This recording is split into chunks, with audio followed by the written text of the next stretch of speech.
నమస్తే welcome to business weekend.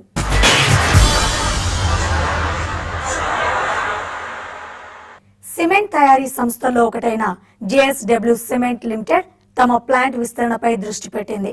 ఇప్పటికే తమకు ఏటా 5.9 మెట్రిక్ టన్నుల ఉత్పత్తి సామర్థ్యం గల 3 ప్లాంట్లున్నాయని, మరో 4 ప్లాంట్లను ఈ ఆర్థిక సంవత్సరంలో ప్రారంభించనున్నామని కంపెనీ వైస్ ప్రెసిడెంట్ రాహుల్ తెలిపారు. గతేడాది సిమెంట్ ఇండస్ట్రీ గడ్డు పరిస్థితిని ఎదుర్కొందని, ఈ ఆర్థిక సంవత్సరం ఇన్ఫ్రా ప్రాజెక్టుల నిర్మాణాలు ఊపందుకునే అవకాశం ఉండడంతో 2016-17లో 8% మేర వృద్ధి నమోదు చేసే అవకాశం ఉందని ఆయన అన్నారు.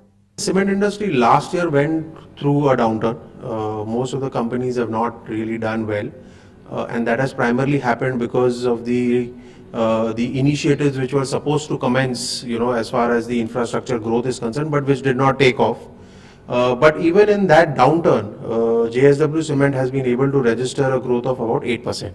So while there has been a degrowth in the industry, we have done a growth as against last year.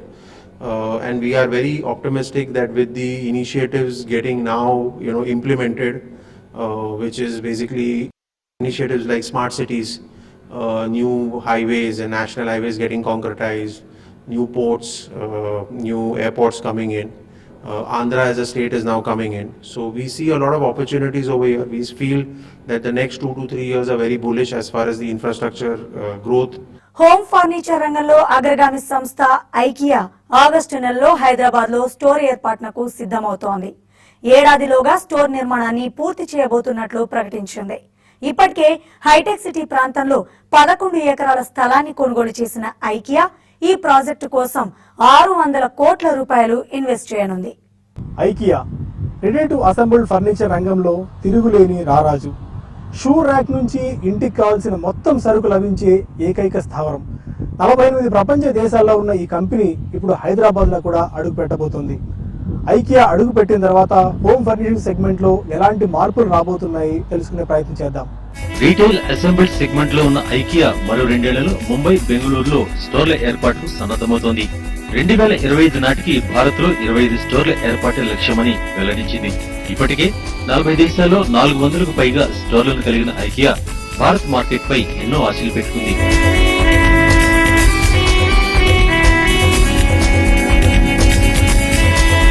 Assembled furniture లో లీడర్ గా ఉన్న ఈ సంస్థ రాకతో దేశ ఫర్నిచర్ రంగంలో ఒక సరికొత్త విప్లవానికి తెరలేవబోతోంది. ఐకియా అడుగుపెట్టడం వల్ల ఇక్కడి పరిశ్రమకు, స్థానిక సంస్థలకు ఎలాంటి పోటీ ఎదురు కాబోతోంది?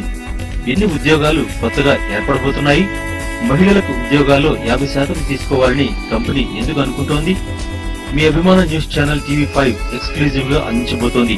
TV5 బృందం స్వీడన్ స్పెషల్ రిపోర్ట్ త్వరలో ప్రసారం కాబోతోంది. న్యూ క్యాలెండర్ ఇయర్ లో వాహన అమ్మకాలు టాప్ గేర్ లో దూసుకుపోతున్నాయి.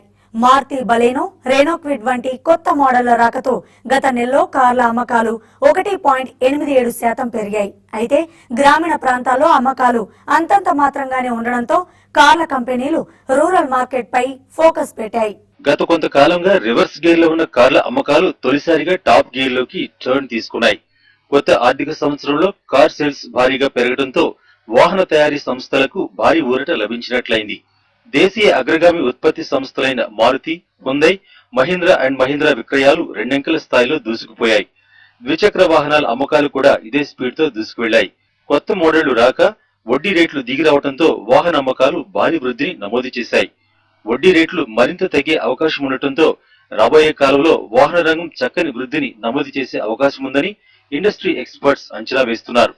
So last year the car industry saw a growth of almost 8%, but it has been a tough year for the industry because this growth has come at a big cost to the industry. Discounts have been very high and growth has come because of these discounts and quite a few new models that have been launched. Specifically, if you look at Q4 of last fiscal year, the growth came down to just 2%. And there are many reasons behind it. In February, InfraCess was introduced and the prices have gone up because of that. Then there is a lot of uncertainty related to diesel, which is also creating apprehensions in minds of our consumers, and the demand pattern is also shifting quite rapidly. So it is a tough situation for the industry. Last ఇయర్తో compare చేస్తే year automobile చాలా అభివృద్ధి చెందుతూనే ఉందని చెప్పాలి. ఎందుకంటే most of the industry is growing, but దాంట్లో మారుతి దాదాపుగా హైదరాబాద్ అండ్ ఏపీ తెలంగాణలో చూసుకుంటే దాదాపుగా 14% వృద్ధి చెందిందండి. దాంట్లో వరుణ్ మోటార్ చూసుకుంటే దాదాపుగా 10% వృద్ధి చెందింది. లాస్ట్ ఇయర్తో కంపేర్ చేస్తే 2% పెరిగిందండి మారుతి షేర్. కొత్త వాహనాలైన మారుతి బెలెనో, రెనో క్విడ్లకు చక్కని డిమాండ్ ఉండగా రూరల్ మార్కెట్ లో సేల్స్ ఆశించినంత స్థాయిలో నమోదు చేయలేకపోయాయి. ఏప్రిల్లో మొత్తం 1,62,566 యూనిట్లు ప్యాసింజర్ కార్లు అమ్ముడయ్యాయి. యుటిలిటీ వాహనాలైన Hyundai Creta, Maruti Vitara Brezza, Mahindra KUV 100ల అమ్మకాలు టాప్ గేర్ లో దూసుకుపోవటం వాహన ఇండస్ట్రీకి కలిసొచ్చింది. ద్విచక్ర వాహనాల విషయానికి వస్తే విక్రయాలు 21.23% వృద్ధితో 15,60,339 యూనిట్లు ఉన్నాయి. దీంట్లో మోటార్ సైకిల్ అమ్మకాలు వాటా 16.24% పెరిగి 10,24,926 యూనిట్లు ఉండగా స్కూటర్ విక్రయాలు 35.85% వృద్ధితో 4,68,368 యూనిట్లుగా నమోదయ్యాయి. షేర్ల బైబ్యాక్ కు డాక్టర్ రెడ్డిస్ సిద్ధమవుతోంది. వెనిజులా దెబ్బతో ఇబ్బందులు పడుతున్నప్పటికీ అక్కడి ప్రభుత్వంతో కలిసి పనిచేస్తామని డాక్టర్ రెడ్డిస్ ప్రకటించింది. ఈ ఆర్థిక సంవత్సరం ద్వితీయార్థంలో మరిన్ని కొత్త ఔషధాలను ప్రవేశపెట్టే అవకాశం ఉందని కంపెనీ వెల్లడించింది. మార్చి 31తో ముగిసిన 4వ త్రైమాసికంలో దేశీయ ఫార్మా దిగ్గజం డాక్టర్ రెడ్డిస్ ల్యాబొరేటరీస్ ఆర్థిక ఫలితాలు నిరాశాజనకంగా ఉన్నాయి. కంపెనీ కన్సాలిడేటెడ్ నికర లాభం 86% క్షీణించి 75 కోట్ల రూపాయలుగా నమోదైంది. గతేడాది ఇదే సమయంలో కంపెనీ లాభం 519 కోట్ల రూపాయలుగా ఉంది. మొత్తం ఆదాయం కూడా దాదాపు 3% క్షీణతతో 3,870 కోట్ల నుంచి 3,756 కోట్ల రూపాయలకు తగ్గింది. వెనజులా దేశంలో మార్కెట్ నుంచి రావాల్సిన మొత్తంలో 431 కోట్ల రూపాయలని సర్దుబాటు చేయడంతో లాభాలు గణనీయంగా తగ్గాయని కంపెనీ వెల్లడించింది. But if you adjust for the loss, 900 crores of EBITDA for the quarter. Now for the year, despite this being a challenging year in terms of slowdown of the approvals and launches of new products in US market, the North America generics overall has provided 19% growth to the previous year's top line. It is in Europe and India. Just it's a coincidence that all the three are 19% growth over the previous year, primarily because of the currency devaluation as well as our own calibration of sales resulting in constrained operations in Venezuela led to overall 25% decline in the functional currency, that is Indian rupee, for emerging markets. ఈ ఆర్థిక సంవత్సరంలో కూడా దాదాపు 1,200 కోట్ల రూపాయల పెట్టుబడి వ్యయాలుంటాయని, R&D పై దాదాపు 11 నుంచి 12% ఖర్చు చేయనున్నట్లు డాక్టర్ రెడ్డిస్ ప్రకటించింది. We are returning some of it through the buyback to shareholders. To the shareholders? Yeah, so we got an approval for buyback. To that extent, we are going to return some money to the shareholders. We are also looking at M&A quite actively, so cash will be used to drive growth. It won't be. ఈ ఏడాది షేర్ల buyback చేపట్టనున్నట్లు, ఈ ఆర్థిక సంవత్సరం ద్వితీయార్థంలో మరిన్ని కొత్త ఔషధాల్ని మార్కెట్లోకి ప్రవేశపెట్టనున్నట్లు డాక్టర్ రెడ్డిస్ ల్యాబ్స్ తెలిపింది. నవ్యాంధ్ర రాజధాని అమరావతిలో సిఐఐ జాతీయ స్టార్టప్ సెంటర్ ను ఏర్పాటు చేస్తోంది. రూరల్ ఎంటర్ప్రెన్యూర్షిప్ ను ఈ స్టార్టప్ సెంటర్ ప్రోత్సహిస్తుందని, త్వరలోనే తెలంగాణలో కూడా స్టార్టప్ సెంటర్ ను ఏర్పాటు చేసే యోచనలో ఉన్నట్లు సిఐఐ ప్రెసిడెంట్ నౌషద్ ఫోర్బ్స్ తెలిపారు. అలాగే ప్రపంచ స్థాయి విశ్వవిద్యాలయంతో పాటు 100 ఎకరాల విస్తీర్ణంలో కన్వెన్షన్ సెంటర్ కూడా పీపీపీ విధానంలో నెలకొల్పనున్నట్లు చెప్పారు. రాజస్థాన్, మధ్యప్రదేశ్, ఆంధ్రప్రదేశ్, గుజరాత్ రాష్ట్రాలు కార్మిక చట్టాల సంస్కరణలు చేపట్టాయని, తమిళనాడు, రాజస్థాన్లు భూ చట్టాలను సంస్కరించాయని, మిగిలిన రాష్ట్రాలు ఇలాంటి నిర్ణయాలు తీసుకోవాలని నౌషద్ సూచించారు. సాధారణ రుతుపవనాలు ఉంటాయన్న అంచనాల నేపథ్యంలో ఈ ఆర్థిక సంవత్సరంలో 8% గ్రోత్ సాధ్యమేనని నౌషద్ అంటున్నారు. Competition between the states, what's called competitive federalism, where one state competes with the other to progress on a very wide variety of counts. And I think, by the way, in the city of Hyderabad, you see this competitive federalism at play in a very strong way when you see competition taking place between Telangana and Andhra Pradesh, because that's very powerful. That's potentially hugely beneficial to both states. because both states are consciously working one with the other to improve their quality of governance, to improve their ease of doing business, to make it simpler and easier for companies to operate in their own individual states. It's a very powerful tool actually, and we should see it as a very positive development.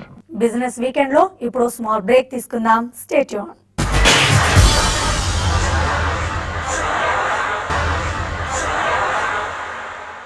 Welcome back to business weekend.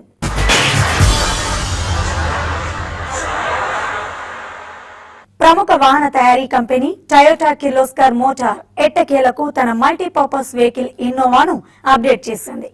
Company తాజాగా Innova క్రిస్టాను Hyderabad మార్కెట్లోకి విడుదల చేసింది. 2.8 litre engine option variant లీటర్కు 14.29 కిలోమీటర్ల mileage ని, 2.4 litre engine option variant లీటర్కు 15.10 కిలోమీటర్ల mileage ను ఇస్తుందని company పేర్కొంది. 4 వేరియంట్లు అందుబాటులో ఉన్న క్రిస్టా హైదరాబాద్ ఎక్స్ షోరూమ్ ధర 14.06 లక్షల రూపాయల నుండి 21.13 లక్షల రూపాయల వరకు ఉంది.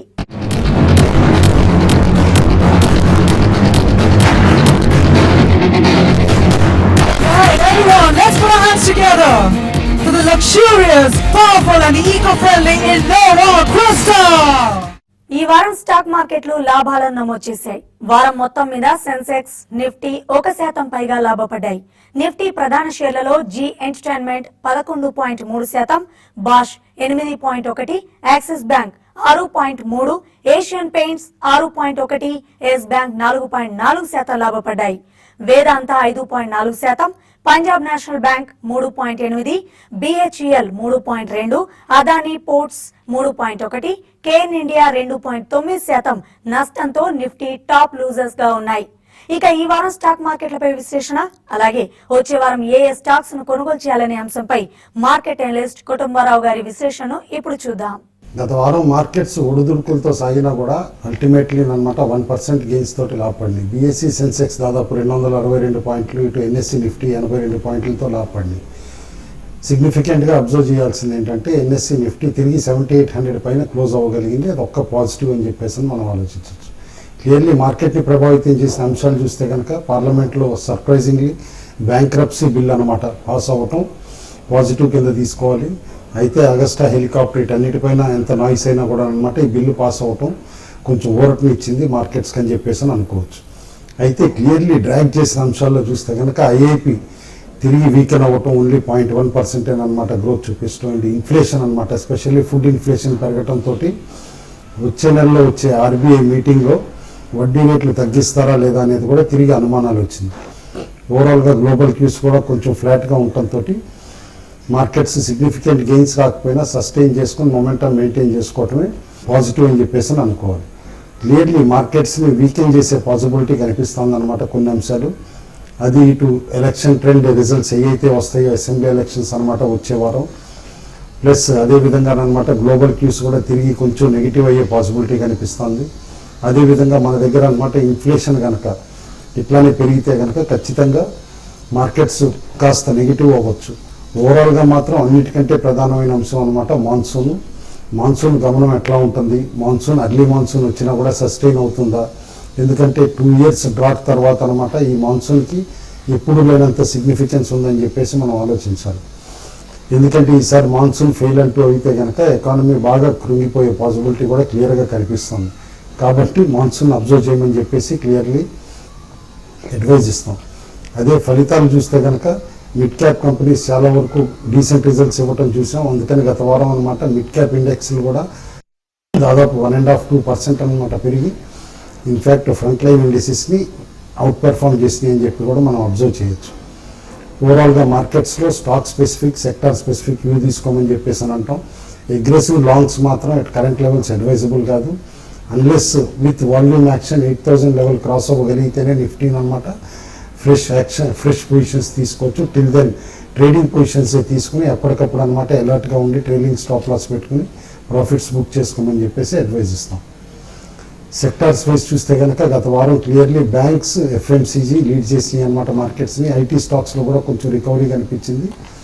అయితే మెటల్స్ బాగా డ్రాగ్ చేసినాయి అని చెప్పి అబ్జర్వ్ చేయొచ్చు. ఎందుకంటే ఎల్ఎంఈలో తిరిగి అనమాట మెటల్స్ వీకెన్ అవ్వటం, గ్లోబల్లీ మెటల్ ప్రైజెస్ కొంచెం డౌన్ ట్రెండ్ రావడంతో మెటల్స్ మార్కెట్ని డ్రాగ్ చేసినాయి అని చెప్పేసి అని అనుకోవచ్చు.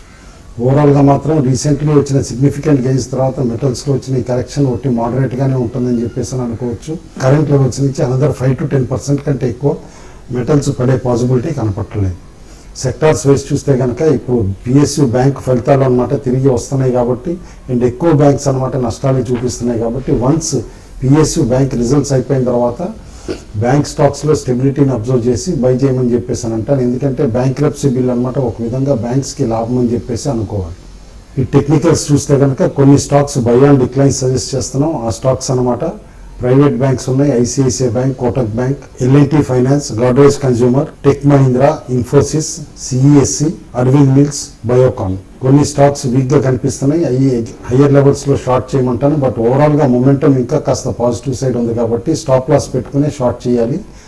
ఆ స్టాక్స్ అనమాట PNB, BOB, IDBI, Hindalco, DLF, Kane India, CEAT, Eicher Motors, Reliance communication.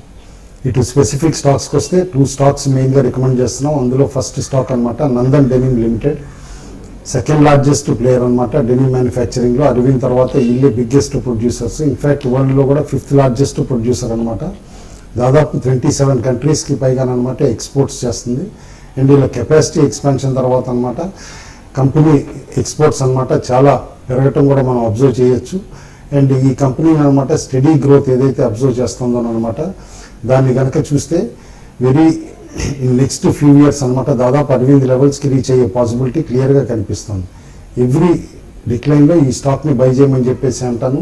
పైగా ఓవరాల్గా డెనిమ్ మ్యానుఫ్యాక్చరర్స్ అందరికి కూడా కాస్త బెటర్ టైమ్స్ వస్తున్నాయి, ఎందుకంటే ప్రైస్ రియలైజేషన్స్ ఇంప్రూవ్ అయినాయి. అండ్ బంగ్లాదేశ్ లాంటి కంట్రీస్ అనమాట అగ్రెసివ్గా ఇంపోర్ట్ కూడా చేస్తున్నాయి కాబట్టి మన దగ్గర నుంచి డెనిమ్ కంపెనీస్లో బయింగ్లో ఉండమని చెప్పేసి సజెస్ట్ చేస్తాను. Nandan denim one of the best bets అనమాట ఈ సెక్టర్లో. సెకండ్ స్టాక్ మేము రికమెండ్ చేస్తుంది Kanoria chemicals and industries limited అనమాట. బేసికల్లీ ఈ కంపెనీ 3 సెగ్మెంట్స్లో ఉంది. Chemical intermediates plus solar power division ఉంది, ప్లస్ ఎలక్ట్రానిక్ మాడ్యూల్స్ కూడా చేస్తుంది అనమాట, ఆటోమేషన్ మాడ్యూల్స్ అనమాట.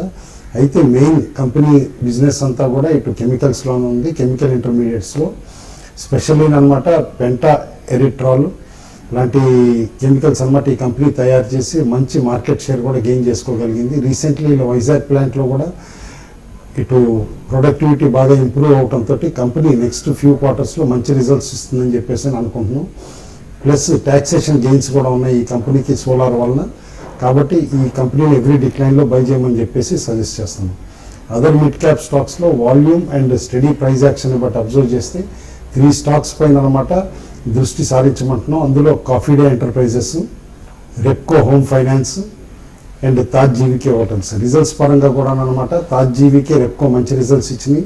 కాఫీ డే కూడా సర్ప్రైజింగ్లీ పాజిటివ్ రిజల్ట్ వస్తుందని చెప్పేసి అని చెప్తున్నారు. ఈ ఫెటాల్ రిజల్ట్స్ అంచనాలకు అనుగుణంగా వస్తే స్టాక్ ఈజీగా 350 లెవెల్స్ వెరీ షార్ట్లీ రీచ్ అవ్వచ్చు. ఇటు ప్రెషియస్ మెటల్స్కి వస్తే కనుక ఫ్లాట్ ట్రెండ్ చూస్తున్నాం గ్లోబల్లీ.